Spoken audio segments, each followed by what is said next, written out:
آپ صلی اللہ علیہ وآلہ وسلم کا اخلاق بھی سب سے معتبر ہے، آپ کی زندگی اور شخصیت کا انداز بھی سب سے جدا ہے، آپ کو تمام تر مخلوقات پر بہت بڑی فضیلت حاصل ہے۔ اللہ تعالیٰ ہی جانتا ہے کہ آپ کیا ہیں، اور اللہ تعالیٰ ہی جانتے ہیں کہ آپ کی کبریائی کیا ہے، اور اللہ تعالیٰ ہی جانتے ہیں کہ آپ صلی اللہ علیہ وآلہ وسلم کا مقام ان کی نظر میں کیا ہے، اور انسانوں کے لیے آپ کی ذات کس قدر رحمت اور برکت لیے ہوئے ہے۔ اصل شعر جو ہے اس کی بات کرتے ہیں۔ شاعر کہتے ہیں کہ نبی پاک صلی اللہ علیہ وآلہ وسلم اس پورے کائنات، دو عالموں اور اس پوری جہانوں کے لیے اور تمام تر مخلوقات کے لیے مدد کرنے والے ہیں۔ آپ نے اپنی تمام تر زندگی میں غربا، مساکین، اپنوں پراؤں، دشمنوں، امیروں، غریبوں، رشتہ داروں، نہ جاننے والوں، مسافروں، یہاں تک کہ بے زبان جانوروں کی بھی مدد کی، ان کے سہارا بنے۔ اور آپ صلی اللہ علیہ وآلہ وسلم کی ایک صفت امین ہے۔ ایک تو امانت داری اس دنیا کے حوالے سے ہے، اور وہ بھی آپ میں بدرجہ اتم موجود تھی۔ آپ کو اسلام کی بعثت سے پہلے امین اور صادق کہا جاتا تھا، اور لوگ نبی پاک صلی اللہ علیہ وآلہ وسلم کے پاس اپنی قیمتی اشیاء بطور امانت رکھوایا کرتے تھے۔ دوسری طرف اگر امین کا مطلب سمجھایا جائے تو وہ یہ ہے کہ نبی پاک صلی اللہ علیہ وسلم ہوں یا تمام تر انبیاء، ان کو اللہ تعالیٰ نے جو درجہ اور فضیلت دی ہوتی ہے نبوت کی، رسالت کی، اس کو وہ لوگوں تک بہترین طریقے سے پہنچاتے ہیں، اس میں کوئی کمی بیشی نہیں کرتے، اور اس کو وہ انسانیت تک بہترین طریقے سے پہنچاتے ہیں، اور وہ اس کو امانت سمجھتے ہیں اللہ تعالیٰ کی دی گئی۔ نبی پاک صلی اللہ علیہ وآلہ وسلم انسانوں کے غم گسار ہیں۔ آپ صلی اللہ علیہ وآلہ وسلم کے پاس لوگ اپنے دکھ، درد، ضرورتیں اور غم لے کر آیا کرتے تھے، اور آپ اپنے ہاتھ سے، اپنی زبان سے، اپنے دوستوں کے ذریعے، اپنے مال سے ان کی مدد کیا کرتے تھے، اور آپ کے پاس روتے ہوئے لوگ آتے تھے اور مسکراتے ہوئے مطمئن دل و جاں سے واپس جایا کرتے تھے۔ نبی پاک صلی اللہ علیہ وآلہ وسلم کا حسین چہرہ دیکھ کر ہی دکھی دلوں کو سکون مل جاتا تھا۔ آپ صلی اللہ علیہ وآلہ وسلم کی میٹھی زبان، آپ کا اخلاق حسنہ ایسا تھا کہ غمزدہ آپ کے پاس آ کر دلی سکون محسوس کیا کرتے تھے۔ غریبوں کی جاں کو، یتیموں کے دل کو سکون ہو گیا ہے، قرار آ گیا ہے۔ عزیز طلباء، غریب کسے کہتے ہیں؟ جس کے پاس دنیاوی ضرورتیں نہ ہونے کے برابر ہوں، جس کے پاس مال نہ ہو۔ یتیم کسے کہتے ہیں؟ جس کا باپ وفات پا جائے۔ سکون کہتے ہیں راحت کو، قرار کہتے ہیں آرام کو۔ شاعر کہتے ہیں کہ نبی پاک صلی اللہ علیہ وآلہ وسلم غربا اور مساکین کے دلوں میں بستے تھے، اور آپ صلی اللہ علیہ وآلہ وسلم کی وجہ سے ان کے جسم و جاں کو سکون ملا کرتا تھا۔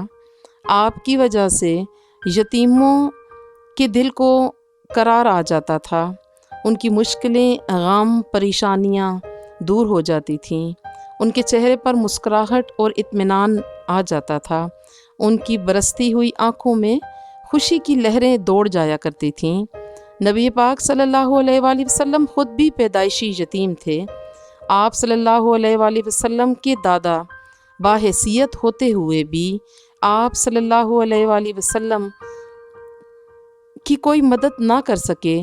ایک تو آپ وسلم ان سے بہت جلد جدا ہو گئے، اپنی والدہ سے جدا ہو گئے، اور بہت ہی چھوٹی عمر میں آپ صلی اللہ علیہ وآلہ وسلم کو اپنا پیٹ پالنے کے لیے کافی کوشش اور محنت بھی کرنی پڑی۔ آپ صلی اللہ علیہ وآلہ وسلم کے چچا جان حضرت ابو طالب نے آپ کی بہت مدد کی، آپ کو بہت چاہا،